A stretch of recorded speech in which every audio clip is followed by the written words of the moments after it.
think what's interesting about your comment, I like to get tactical here. So how do you do that then?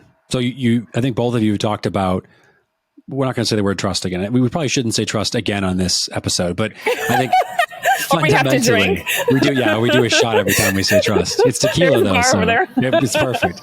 I think the key thing is like the highlight of, if I'm thinking about, because all right, my audience is varied. Like I've got folks that are early in their career, they just started out, they're at a startup and they're being asked to go and build something. We've got folks at the end of the kind of cycle, if you will, they're at scale. How do you define in that life cycle of a partner program, if you will, or an ecosystem development? We can use all the terms. How do you define where to anchor that? Like anchoring in terms of like what we were just talking about as far as the value-centric component of, is this about paying? Is this about better together? Is it about, is it integrations? Like what are the different components that go into making those decisions? Do you all in your experience have something tactical you can offer there in terms of somebody listening saying, how do I start this thing? What are the questions that I ask? Yeah, I think do you want to go ahead, Asher? I just wanted to say like there's a lot of like very different definitions of trust, but like I actually went to my church pastor and asked him that question, because I'm like, if that guy doesn't know, we're all in big trouble, right? And so the response that I got, right, like the way you establish trust is through authenticity, which really equates to consistency over time, right? And then you establish it through competence, and then you establish it through empathy. And those are the components of trust, at least as I was explained, right? And then I thought about it and I said, well, if somebody's not authentic, but they're competent, I may trust them, right? But if they're authentic and they're not competent, at least I'm not trusting them at all, right? And so you trust them for something, right? You're not going to trust them to advise you. Yeah. So I'm not giving them $1 million, basically, like right. That's the bar, right? And so to me, like the conversation that's in the social sphere right now is all about like authenticity and empathy and stuff like that, right? And this is where I went and said, well, actually, probably competence is the most important piece, at least for me, because of the times we are in. And then the conversation went to like, well, is it about revenue? Is it not about revenue? Is it about repeatability? Is it not repeatability? And then I basically went and said, actually, it's about rigor. And for anybody who took a company through COVID as a leader, they learned how to like build rigor in their systems and in their processes and in their company. And then that's actually what got them out of this. And so to me, like trust for sure equals competence and authenticity and empathy. And then the way you establish competence is through rigor, and you do the same thing over and over again and treat it like a product, and you'll get to the promised land. I just took 5 LinkedIn posts and summarized them. I think into one additional post that you can post today and hashtag the hell out of, and just everyone will follow. You're going viral again. I think it's happening at the end of this conversation. Kelly, do you want to add? I just hope we save more jobs. I don't really care about going viral. At this point. Sorry, guys. I've already posted this and it went viral. It's happening as we speak. Just grow better and all that. Hashtag partnerships and such. It's interesting though, right? Because you're talking about attention to detail. You're talking about like investing in the relationship, the dynamic, the expectations. You're talking about focus. And I'm curious, before I give my thoughts, Kelly, what do you think about that yourself? Do you have any other thoughts to add?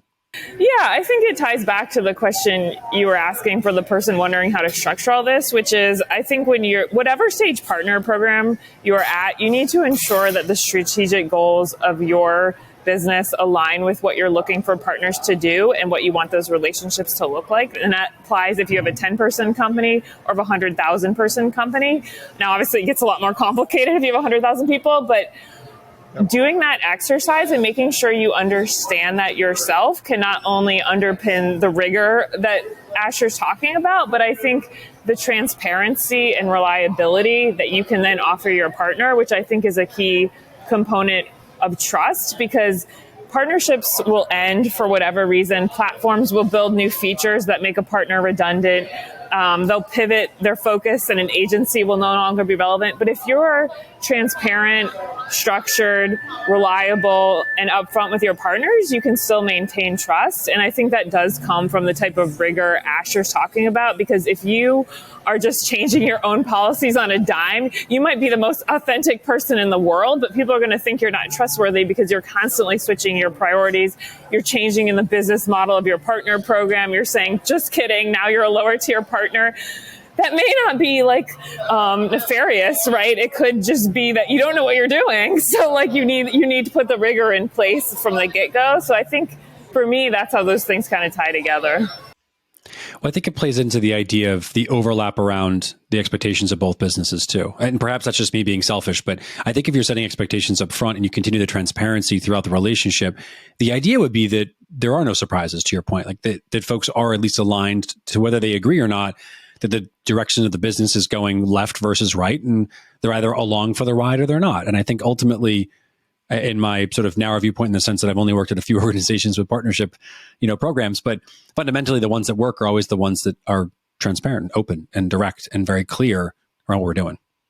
Yeah, I think transparency is huge, and transparency doesn't mean you have to like share your financial records down to the T. It just means being very clear about this is where we are, this is our structure, here's what we know, here's what we don't know, and here where we're going.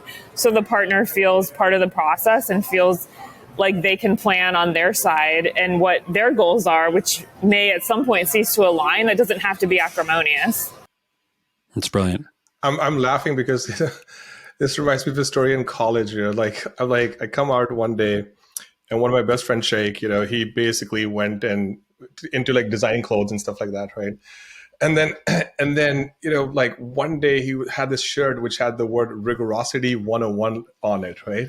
And I'm like, what the F is like Rigorosity 101, right? It's like when you have rigor in your life, it's going to be great, blah, blah, blah, blah, And I'm thinking about this, and I'm sitting here thinking, oh man, Sheikh was just like ahead of his time, like I'll put some, like when this episode goes live, I may have some pictures with the Rigorosity shirts, and I'll add them to the post whenever. I hope you do. And if you remind me, we'll hashtag it, and maybe we tag your friend. I don't know, but we're going to hashtag it for sure. Like, hey, look, it's time now. It's come back full circle. Yeah. My other takeaway from that story is Asher had very nerdy friends in college. I did. I still do, I mean, nerds are cool. I think actually my takeaway is that we all need that shirt. So after this, I got to call somebody and get that made up. Look, this has been fun. I think we could probably do this for hours. I know we're at our max time today, but thank you both for joining. It's been really interesting and insightful.